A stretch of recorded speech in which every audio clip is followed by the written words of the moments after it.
Je ne sais pas si vous vous souvenez, il y a un petit moment déjà, on avait fait une vidéo sur la Xbox qui, en pleine disgrâce, ferme 4 studios de Bethesda et qui reçoit un retour de flamme assez violent et surtout qui ont une communication très contradictoire sur tout ça. Et on en a vastement débattu au travers dans la précédente vidéo et également dans l'émission Radio Dojo sur la chute des AAA dans l'industrie vidéoludique. Si tout ça vous intéresse, le lien est dans la description. Dans la vidéo d'aujourd'hui, on va regarder 2-3 autres infos autour de Microsoft et de leur mauvaise gérance. Et surtout, est-ce qu'il n'y a pas une stratégie derrière la fermeture de tous ces studios? Et quelle est cette stratégie magique? Je crois qu'on n'est pas prêt.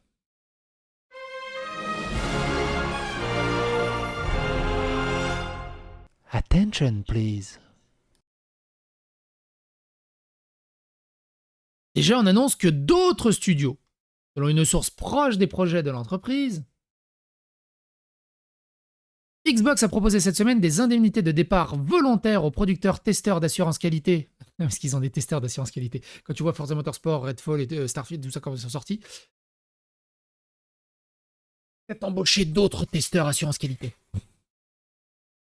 Et autre membre du personnel Zenimax, lors d'une réunion avec le personnel de Zenimax hier, le président de Xbox, Mac Booty, a suggéré que les studios de la société étaient trop dispersés, comme du beurre de cacahuète sur du pain. Et que, en gros, il donne de la confiture au cochon. Et que les dirigeants de la division se sentaient en sous-effectif. Je répète, je traduis. On a dépensé 70 milliards de dollars. Vous êtes beaucoup trop nombreux, on est en sous-effectif pour tous vous diriger. On va devoir en virer pas mal parce que vous êtes trop nombreux.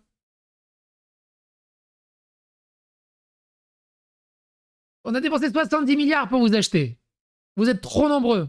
Et nous, on n'est pas assez nombreux pour vous diriger tous. Ok? Vous nous avez coûté très cher. C'est pour ça maintenant, on va dégager une bonne partie. Okay? Tu peux pas embaucher juste des patrons pour les diriger mieux? Quand tu as dépensé 70 milliards, est-ce que tu es à quelques millions près? Je suis pas sûr. Hein. Faut arrêter de déconner. C'est cette volonté de libérer des ressources qui, selon Booty, a conduit aux récentes fermetures de Tango, Arkane, Austin, Mighty Dog et Roundhouse. Il est difficile de soutenir 9 studios à travers le monde avec une équipe centrale réduite avec une assiette toujours croissante de choses à faire, a déclaré la directrice de Zenimax, Jill Braff, lors de la réunion. Je pense que nous étions sur le point de basculer. Les récentes fermetures sont intervenues alors qu'Arkane Austin était en plein développement de contenu supplémentaire pour le service de Vampire en direct. Le service de Vampire en direct. Redfall, et cherchait également à créer une nouvelle simulation immersive, potentiellement un nouveau Dishonored. Bah, c'est raté. Xbox avait précédemment qualifié le chouchou critique de Tango Hi-Fi Rush de l'un des lancements les plus réussis pour Bethesda et Xbox ces dernières années. Alors, un des plus réussis d'un point de vue critique, pas d'un point de vue vente. Zenimax eux-mêmes ont été achetés en 2020 pour 7 milliards de dollars dans le cadre de leur acquisition les plus importantes de l'histoire du secteur. La plus importante étant également celle de Microsoft via l'acquisition d'Activision Blizzard pour 76 milliards de dollars. Bon, on va arrondir à 80 milliards de dollars, tout ça. En janvier dernier, Activision Blizzard, tout ça, on en a parlé. Les mesures de réduction des coûts de Xbox, comme le souligne Bloomberg, pourraient être dues à un manque de croissance du Game Pass sur lequel Xbox comptait. Citant l'analyste Matt Piscatella, il écrivait, et Piscatella, on va lire sa citation. D'après nos données, les dépenses du Game Pass ont réellement connu leur grande période de croissance entre fin 2019 et début 2021. Et se sont stabilisées depuis, a déclaré Piscatella. L'achat de jeux et de contenus complémentaires ainsi que des modèles gratuits reste la méthode largement privilégiée par les consommateurs américains pour accéder aux jeux vidéo, du moins pour le moment. Le modèle Game Pass permet théoriquement des jeux plus petits et plus risqués sur le plan créatif. Les attentes en matière de vente ne doivent pas nécessairement être la solution ultime tant qu'une version apporte de la valeur à la bibliothèque. Avec la croissance du Game Pass au point mort, il semble que Xbox soit de moins en moins disposé à prendre des risques sur des versions similaires. Le truc, le Game Pass, moi je suis pour le Game Pass. C'est un vaste débat. Il y a plein d'argumentaires et de contre-argumentaires. Moi je suis totalement pour le Game Pass. Moi j'ai jamais fait autant d'économies depuis que j'utilise le Game Pass. C'est des milliers et des milliers et des milliers d'euros d'économies que j'ai fait. J'ai joué à des jeux que j'aurais jamais pensé jouer à des jeux et que j'ai kiffé, que j'aurais jamais acheté. J'ai joué à des jeux que j'étais persuadé d'acheter parce que j'aimais et c'était de la grosse merde. Et je me dis, ah, heureusement que je l'ai pas acheté. Le Game Pass, c'est génial pour ça. C'est incroyable pour ça. Incroyable. Ce qui tue le Game Pass, c'est qu'il y a trop de petits jeux de merde dessus. Ça manque de gros jeux. Parce que ça va bien 2 minutes. 10 jeux avec une esthétique en mode Atari 2006, ça va bien 10 minutes. Au bout d'un moment, il faut arrêter. Ok. Mais c'est juste écrasant, tout ce qu'il y a de ce côté-là. Par exemple, il y a un truc là où un puzzle game s'appelle Left quelque chose, où c'est juste un puzzle game à la con. Enfin, c'est limite honteux de foutre ça sur le Game Pass. Au bout d'un moment, on attend d'autres jeux. On attend des jeux, en fait. Et pas juste des petites expériences. Quoi. Après, il y a eu des très très bons jeux sur le Game Pass. Très très très très bons jeux sur le Game Pass. Le modèle Game Pass permet théoriquement, bon, on sait ce que c'est le modèle Game Pass. On va pas revenir dessus, c'est tout un autre débat, hein, le modèle Game Pass.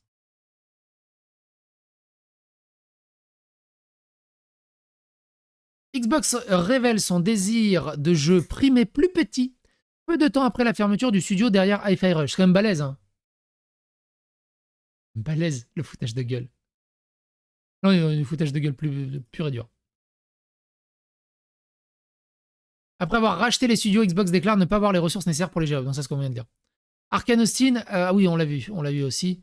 Là, le redémarrage, le reboot de Perfect Dark sur Xbox est dans un état très difficile. Comment il peut être dans un état très difficile? Ils ont strictement rien montré. Comment tu peux... Comment un développement sur un FPS à la Perfect Dark peut avoir un développement difficile? C'est complètement con au bout d'un moment. Il y a encore une autre licence qui vont chier sur la gueule alors que c'est une des licences phares légendaires et ils mettent tellement de temps à sortir des jeux dessus que tout le monde a oublié la licence. Hein. Il y a des jeux comme ça... Ils sont sortis depuis tellement longtemps. Qu'est-ce que tu veux les ressortir maintenant? Tout le monde a oublié. Ouais, Castle Wolfenstein était cool. J'entends de plus en plus dire que Perfect Dark est dans un état difficile. On dirait qu'il est dans un état très difficile. Il ne semble pas que cela soit vraiment déroulé d'une manière ou d'une autre. Une équipe qui s'efforce vraiment de pousser le rocher sur une colline raide. Bon, en gros, il faut une Ubisoft, quoi. Vous vous souvenez de Beyond Good and Evil 2? D'après le peu que j'ai entendu sur le développement de Perfect Dark, cela ressemble à un futur vidéo en devenir. Juste un gros gâchis prolongé. C'est... L'ancien patron de Blizzard dit que Phil Spencer souffrira autant que n'importe qui d'autre à cause de la fermeture des studios. Comment ce mec est passé d'un mec les plus charismatiques, les plus adorés, les plus chill de l'industrie du jeu vidéo au symbole d'une déchéance de Microsoft et d'Xbox. C'est une tristesse absolue. Parce que oui, on sourit, on a des belles valeurs et tout, on est pour l'ouverture, pour la modernité des joueurs de maintenant. Vous voyez, Léo, votre modernité des joueurs de maintenant?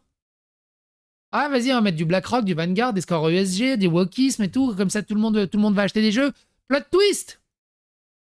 Plus ton jeu s'adresse à plus de monde, moins il y a de gens qui achètent.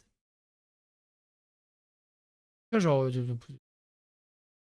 Hi-Fi Rush, Hi-Fi Rush, il y a l'impression qu'il s'adresse à tout le monde. Mais bah, il a l'air tellement lisse que personne n'a envie de l'essayer. Et pourtant, il est bien. Putain, le consensus critique autour d'Hi-Fi Rush est incroyable. Mais moi, j'ai vu des trucs, j'ai vu des vidéos dessus. C'est un jeune ado avec un chat, pas spécialement passionné. Après, c'est toute une esthétique. Et Saints Row, hein, Saints Row qui est incroyable, évidemment. On va pas revenir sur Saints Row. Mais que signifie cette fermeture des stratégies au niveau de la stratégie d'Xbox? Bethesda est une société de jeux principalement axée sur l'Occident, surtout connue pour les RPG, de jeux de tir, Xbox... Et Bethesda, hein. Oblivion a plus de mécaniques que Skyrim, que Starfield. Comment c'est possible? Et encore, je parle d'Oblivion. Après, il y a Morrowind. Morrowind, c'est un peu à part. Mais Daggerfall? Les gens... Alors, vous êtes très peu à connaître maintenant Daggerfall, parce que c'est vieux, Daggerfall. Il faut absolument que vous regardiez cette vidéo. Je vous invite à regarder. Je vais regarder. Attends. Je vais essayer de la retrouver. Alors, rétrospective Daggerfall. Moi, Daggerfall, moi, je l'ai connu à l'époque. Et ta gueule, toi. C'est celle-là. De Jular. Jular, c'est un super youtubeur. Un super ta gueule. C'est un super youtubeur que j'adore suivre ses rétrospectives. Il a fait une rétrospective de Daggerfall où il revient en détail. Il dure 3h40. Je vous invite vraiment à la regarder. Si vous voulez voir c'était quoi la richesse d'un CRPG à l'ancienne, il y a des mécaniques où 20 ans plus tard, on n'a même pas le 5e de toute la richesse qu'il pouvait proposer. Faut arrêter les conneries au bout d'un moment. Faut arrêter les conneries au bout d'un moment. Quand tu vois l'état de Fallout 4 comparé à ce qu'était Fallout 2 et 3, faut arrêter les conneries au bout d'un moment. Et Panencock, ouais, Panencock, c'était incroyable ce mec. Il a sorti une vidéo récemment, Panencock. C'était quoi là, récemment là qui a sorti? Ah oui, la vidéo sur les. Je vous invite à la regarder aussi, hein, Panencock. Il a une vidéo de 3. Je l'ai regardé intégralement d'une traite, c'était incroyable. Une vidéo qui explique comment fonctionnent les murs invisibles dans Mario 64. Ça dure 3h40. C'est incroyable. J'ai jamais vu une vidéo aussi instructive, aussi incroyable, aussi travaillée sur ça. Et malheureusement, il n'y a personne en francophonie qui a ce degré d'expertise. C'est une mine d'or pour les speedrunners. Panencock. Mais bref, revenons à nos moutons. Blablabla. Mais bien sûr, l'opportunité de posséder des licences comme Fallout, Elder Scrolls, Doom, Fallout, mort, Fallout 76, catastrophe, Fallout 4, catastrophe. Les spin-offs, on les compte pas. Elle est où la grande licence Fallout? Elder Scrolls. Il y a Elder Scrolls Online. Mais elle est où la grande licence Elder Scrolls? Ça fait 10 ans qu'ils se pognent sur Skyrim. Un peu comme GTA avec GTA 5. Elle est où la licence? Doom. Bon, il y a eu Doom Eternal.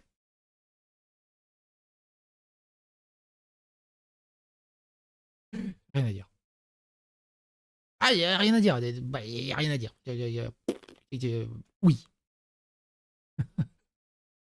Mais il est sorti avant que le rachat, je crois, si je dis pas de bêtises. Fallout 4 complètement modé, il passe, je trouve. Ça aussi, ça m'énerve.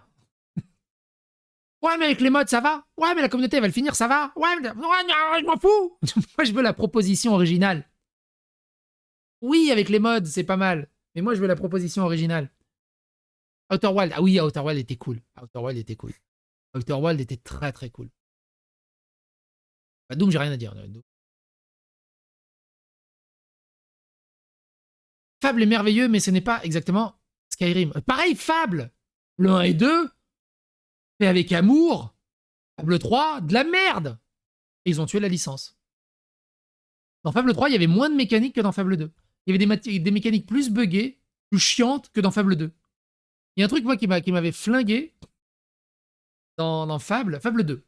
T'arrives, tu interagis avec les PNJ autour de toi, tu sors ta guitare, ils interagissent, ils s'approchent de toi, ils font blablabla, un peu à la Sims.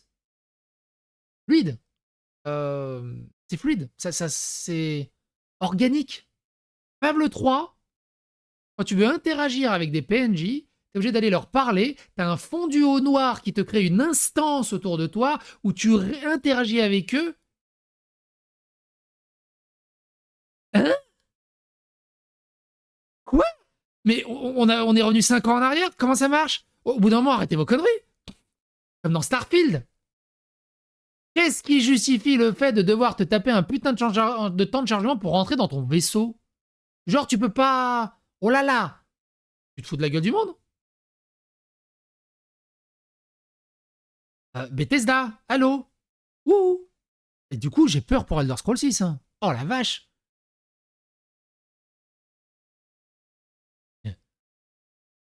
Ce n'est pas en cause Dishonored ou The Evil Within, j'ai été un peu critiqué vers... Donc ça résume. Il ne s'agit pas seulement de Microsoft, pour être clair, toute acquisition d'un certain taille s'accompagne inévitablement de choses dont l'acheteur n'a pas besoin. Lorsque Electronic Arts a acquis Codemasters, Micro Machines, la licence est complètement oubliée. C'était pour mettre la main sur la lucrative série F1 et non à cause des franchises Dirt ou Grid. Alors pareil, F1 stagne de ouf, mais un petit peu plus d'amour que dans FIFA, on me dira. Dirt, qui n'existe plus, c'est devenu WRC 2023. Grid, ça n'existe plus, ils s'en foutent. Il y avait quoi? C'était pas Grid, c'était Toka Race Driver, Toka Touring Car. Je me suis rendu compte, Toka Race Driver, Toka Race Driver ou Toka Touring Car? Non, c'était Toka Race Driver. 2002, putain, il a 20 ans le bordel. T'imagines, 20 ans plus tard, je sais pas si vous vous rendez compte, 20 ans plus tard, j'ai encore des frissons de me souvenir de ce jeu. Pourquoi? Parce que oui, il y avait de la course, c'était de la simu, c'était exigeant, c'était cool, c'était incroyable, mais il y avait une putain d'ambiance où tu avais vraiment l'impression d'incarner un mec, un pilote, qui suit sur la course. Si tu faisais une queue de poisson à quelqu'un ou si tu rentrais dans quelqu'un, il te coursait dans les vestiaires en disant « Mais tu te fous de ma gueule, la prochaine course, tu vas voir ce que tu vas voir !» Enfin, je me souviens plus des cinématiques, mais t'avais vraiment l'impression de jouer un pilote. Dans Forza Motorsport, t'es personne, t'es rien, t'as une instance, t'es dans un jeu alpha, t'as rien, rien, que dalle, aucune ambiance, t'existes pas, le jeu n'existe pas. Y a aucune proposition, c'est de la merde. Toka Race Driver, 20 ans après, on s'en souvient. C'est pour ça aussi qu'on se souvient plus du The Crew 1 que de The Crew 2 ou de The Crew 3. C'est pour ça aussi qu'on se souvient des Need for Speed Underground. Les derniers Need for Speed, c'est un truc de dingue. Oui, les Destruction Derby, c'était cool. Les deux premiers, hein, parce qu'après, bon... les Drive Limited. Et c'est là que tu te dis, le truc, c'est que ils ne font plus rien, ils font plus aucun effort. Et même graphiquement, ils font plus aucun effort. Et après, ils disent, ouais, ça se vend pas. Mais c'est normal, tu t'as occupé d'aucune proposition. Autant sur le temps de ta voix que t'es un vrai passionné, que t'as vraiment déçu. Mais oui, non, mais qu'est-ce que tu veux? Les Colin McRae, flinguer la franchise. Et comment tu peux flinguer la franchise de Colin McRae? Bon, après, c'est pas vraiment flinguer la franchise, c'est juste qu'ils ont perdu la franchise. Puis de toute façon, Colin McRae, malheureusement, a perdu la vie. Et après, ça s'est transformé en Dirt, en fait. Dirt, on était très très bien. Hein. Gran Turismo 1, 2, 3, 1, 2, 3, 4. Allez, tu peux aller jusqu'au 4, c'était sympa. Et après, ça tourne en boucle. Le dernier Gran Turismo, c'est une catastrophe. Leur système de grand café, là, c'est une catastrophe. T'as plus d'ambiance, c'est juste un menu à la con. Tu lances ton gameplay, ton instance de gameplay, tu reviens dans un menu à la con. T'as plus aucune suspension d'incrédulité où t'es immergé dans un univers où t'es... Oh, c'est un truc de dingue. C'est un truc de dingue. Même récemment, lorsque Take-Two a acheté Gearbox, c'était principalement pour protéger ses intérêts dans la propriété intellectuelle de Borderlands. Borderlands, et non à cause de son activité d'édition indépendante. Et lorsque les choses se compliquent, lorsque les choses ne se déroulent pas tout à fait comme prévu, une fatalité dans toute industrie, sans parler des jeux vidéo, ce sont les équipes et les personnes derrière ce jeu qui risquent plus de se retrouver au chômage. C'est pour ça que je m'accroche autant aussi à Yakuza. C'est pour ça que je m'accroche autant à Like a Dragon. J'ai l'impression que c'est un des derniers bastions d'avoir un vrai jeu immersif, incroyable, fait avec amour, avec passion, avec un contenu dithyrambique, incroyable dans tous les sens, sans être putassier en termes de lootbox, en termes de microtransactions. Et les machine guns, pour ceux qui ont connu les bornes d'arcade. Et Burnout a disparu. Et Yuden, je ne l'ai pas testé encore. J'entends beaucoup de bons retours à côté des Yuden Chronicle. Je ne l'ai pas testé, mais j'ai hâte. L'industrie du jeu vidéo traverse une période difficile et de croissance lente. Mais au bout d'un moment, tu peux pas aussi avoir des croissances rapides tout le temps. Principalement dû à l'environnement macroéconomique, mais également à une série de problèmes propres à notre activité. Nous en avons longuement parlé toute l'année. La plupart des entreprises doivent réagir à cette réalité. Et l'équipe de direction de Xbox prendra ces mesures non seulement pour plaire aux actionnaires, mais également pour protéger le reste de ses équipes. Pareil, hein, Sony, c'est pour ça que ça me casse les couilles, Sony. Il y en a qui disent ouais, moi j'adore Sony, ils font des super expériences, super jeux vidéo. Tu parles. C'est super grosse licence, c'est des putains de claques graphiques. Il n'y a rien à dire. Hein. Putain, Uncharted 4. Uncharted 4, je sais pas, il a quel âge. Même encore maintenant, j'en reviens pas de la qualité graphique du truc. Mais ça reste un truc narratif couloir. Très vite oubliable. Donc au bout d'un moment,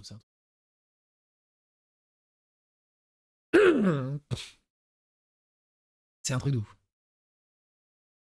Et Donkey Kong 64, un des derniers collectatons de sa génération. Hein. Les fermetures de studios annoncées, les speedruns de Donkey Kong 64, c'est incroyable. Les fermetures de studios annoncées concernent tous des développeurs qui n'avaient tout simplement pas tenu leurs promesses d'une manière ou d'une autre. Tango Gameworks semble particulièrement surprenant étant donné que son dernier jeu, Hi-Fi Rush, était sans doute le seul jeu Xbox sorti de l'année dernière qui n'a pas déçu. Mais cela n'a pas éliminé les charts. Et cela fait suite au décevant Ghostwire Tokyo. Je reviens encore sur Ghostwire Tokyo, bordel de merde, ils avaient tellement... Le jeu avait tellement un potentiel de ouf. Oh, j'étais tellement déçu. Octopus Traveler, bordel de merde. Qu'est-ce qu'il était bien, Octopus Traveler. On t'aime tous. Merci à vous pour votre soutien. C'est difficile. Moi qui suis un grand passionné de Microsoft, d'Xbox, d'Ubisoft, plus les années passent et tout le monde me trahit.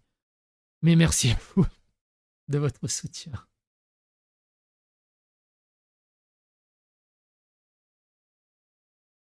Pareil, souvenez-vous de Scalebound.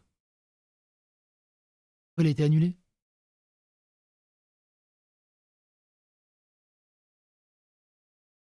Pareil, regarde. On n'a pas eu de jeu de Jeux Olympiques.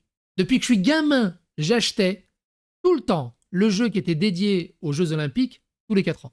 Tout le temps, depuis qu'on est gamin. Tout le temps. Il n'y en a pas, il n'y en a plus. Ou alors quand, si, ceux qui en sortent, si, il y a Mario et Sonic aux Jeux Olympiques. Tu sais, ils en ont pas sorti en France, là. Ils en ont sorti un pour la France, là. J'ai même pas pensé à regarder. Je pense pas, il me semble pas. Sinon, je l'aurais acheté, je pense. Mais un vrai truc de Jeux Olympiques. Comme Virtua Athlete 2K, c'était trop bien à l'époque. Ou Sydney 2002, c'était trop bien aussi.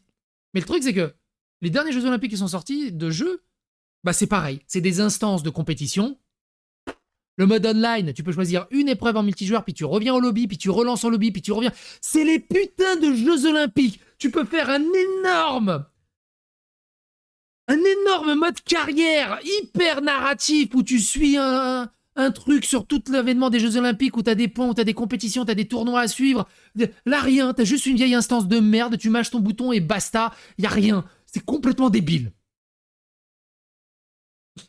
Ah! Et après, ils disent, ouais, les jeux en veulent pas, ça se vend pas. C'est pas que les gens en veulent pas et que ça se vend pas, c'est que ton jeu, c'est de la merde. Tu joues une semaine et tu passes à autre chose. Y a aucune proposition. Y a rien. C'est un truc de fou.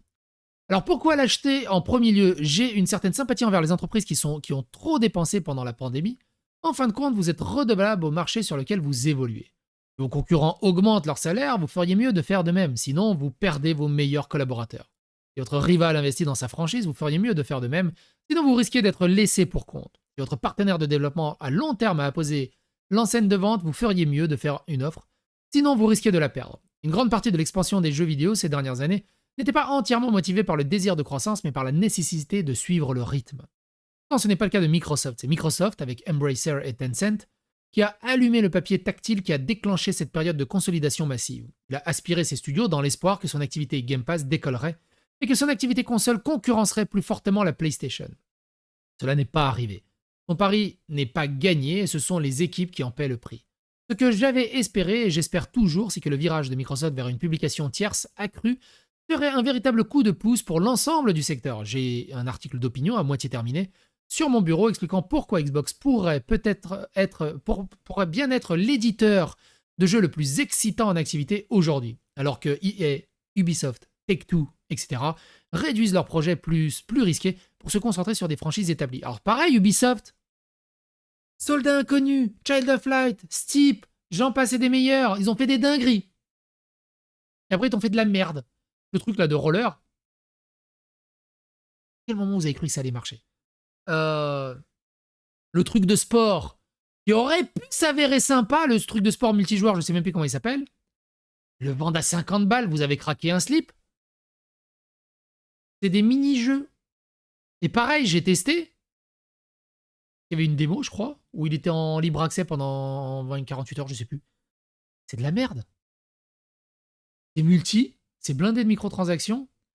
Tu fais une instance en multijoueur, t'as aucun sentiment de progression, t'as aucun sentiment d'immersion dans un univers. C'est nul. C'est nul. C'est nul. C'était cool, ouais. Il y avait une proposition. Tu vois, il y avait des bugs, il manquait peut-être de contenu, mais il y avait une vraie proposition qui te donnait envie. Tu dis, ouais, putain, là, ils ont fait un truc bien. Là, maintenant, Ubisoft, ils n'ont plus aucune licence. Ils se concentrent à mort. Skull and Bones, on va pas en parler. Comme j'ai déjà dit, hein, Skull and Bones, il aurait, dans n'importe quel autre studio d'Ubisoft, il aurait été annulé. Tellement c'est un gouffre à pognon et c'est catastrophique. Ils étaient obligés de le sortir parce qu'ils ont ouvert Ubisoft Singapour en relation avec le gouvernement pour avoir des subventions gouvernementales et des aides, des réductions, gna gna gna. Un contrat avec le gouvernement. Ils annulaient Skull and Bones, j'ose même pas imaginer les remboursements et les amendes qu'ils auraient eu. Donc ils l'ont sorti dans la douleur, Skull and Bones, ils étaient obligés, gouvernementalement, de le sortir. Mais du coup, qu'est-ce qu'il leur reste? Assassin's Creed? Ils ont chié avec Valhalla? Non, j'ai passé 80 heures, putain. Mais dans la douleur, sur la fin. L'autre qui se passait à Bagdad, Mirage. C'est quoi le concept? Joue à Valhalla. Le personnage le plus détestable, le plus casse-couille, celui que tu détestes le plus. Dans tout l'arc narratif de Valhalla, c'est le héros de Mirage. Ça donne trop envie d'y jouer. Merci. Bassim, ouais, Bassim. Merci. Waouh. Du coup, je n'ai pas joué. Là, il te prépare Assassin's Creed au Japon avec un samouraï noir, évidemment. Moi. Je n'ai pas envie non plus. Et il te prépare normalement un Assassin's Creed Infinite qui sera un espèce d'ultra Game Pass Assassin's Creed. Au bout d'un moment, pour arrêter les conneries. Rayman, la licence Rayman. Vous avez vu comment ils ont chié sur Rayman au travers de leur dessin animé? Ils ont fait passer Rayman pour un mec aigri, SDF, alcoolique, drogué. Rayman, c'était un mec chéri, adoré des enfants, adoré des adultes. Ils l'ont détruit. Ils l'ont détruit. C'est du sabotage à ce niveau-là. C'est du sabotage à ce niveau-là. Tellement c'est dégueulasse.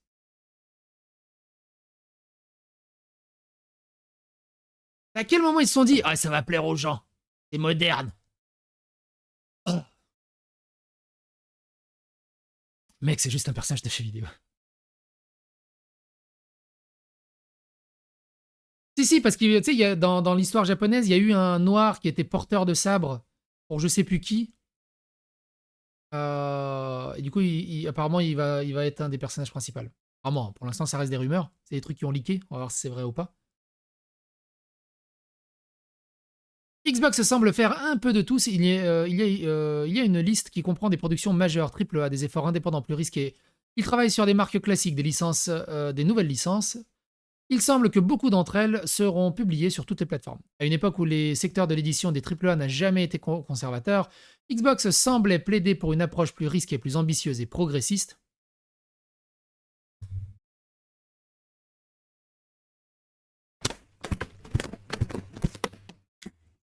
Oh, dis donc, je suis obligé de licencier, ça marche plus, je comprends pas pourquoi ça se vend pas, mais qu'est-ce qui se passe? Go broke, tous autant que vous êtes, bordel de merde, au bout d'un moment. J'ai besoin d'un tic-tac. C'est seulement 2 calories. Il pourrait toucher de nouveaux fans sur mobile PC, Nintendo, PlayStation et ainsi Xbox et ses différents services. D'ailleurs, vous vous souvenez d'Helldivers? On en avait parlé d'Helldivers dans une vidéo. Je savais même pas qu'Helldivers appartenait à Sony. Vous vous souvenez? En fait, je me suis dit que la seule raison que d'un coup Sony s'est réveillé en mode on va obliger des comptes PSN pour tous les joueurs d'Helldivers à travers le monde. Il n'y a aucune raison qui explique une raison logique à ça. La seule raison logique, c'est que je me dis, comptablement, ils pourront dire au conseil d'administration, regardez, On a augmenté de 300 000 nouveaux comptes PSN. Ça marche. C'est le seul truc, cette obligation pour moi. C'est vraiment que ça, hein. Bon, ils sont revenus en arrière depuis, hein, mais face à la grogne qu'il y a eu, mais une putain de grogne quand même. MGS, hein, aussi. Il est où Metal Gear en fait? Regarde toutes les grosses licences. Baldur's Gate 3, c'est pour ça, Baldur's Gate 3, faut le chérir. C'est un bug dans la matrice. C'est un glitch qu'il ait été aussi exceptionnel. Parce que quand tu vois Diablo 3, Diablo 4, quand tu vois toutes les suites des autres jeux, que Baldur's Gate 3 soit aussi légendaire, faut le chérir. On n'aura peut-être pas la chance 2 fois d'affilée. Hein. Pour ça, Dragon Age, là, qui arrive, j'angoisse. Peut-être qu'il parviendra encore, mais ensuite j'ai lu le courrier électronique de Matt Booty au personnel hier. Il déclarait que ces fermetures de studio étaient fondées sur la priorité accordée aux titres à fort impact et sur un investissement supplémentaire dans le portefeuille de jeux à succès et des mondes bien aimés de Bethesda. En gros, Elder Scrolls 6. Elder Scrolls 6. GTA 6, je ne sais pas comment il va sortir. On verra. Après, je ne suis pas spécialement fan du style de gameplay de GTA. C'est une... Sea of Stars est incroyable. Sea of Stars est incroyable. Sea of Stars, j'ai plus que surkiffé. Sea of Stars, c'était... Je me suis mangé un boucaquet dans la gueule de nostalgie. Il y a eu un moment dans le jeu qui m'a décroché la mâchoire. Et c'est rare des moments dans le jeu où j'étais comme ça, je fais...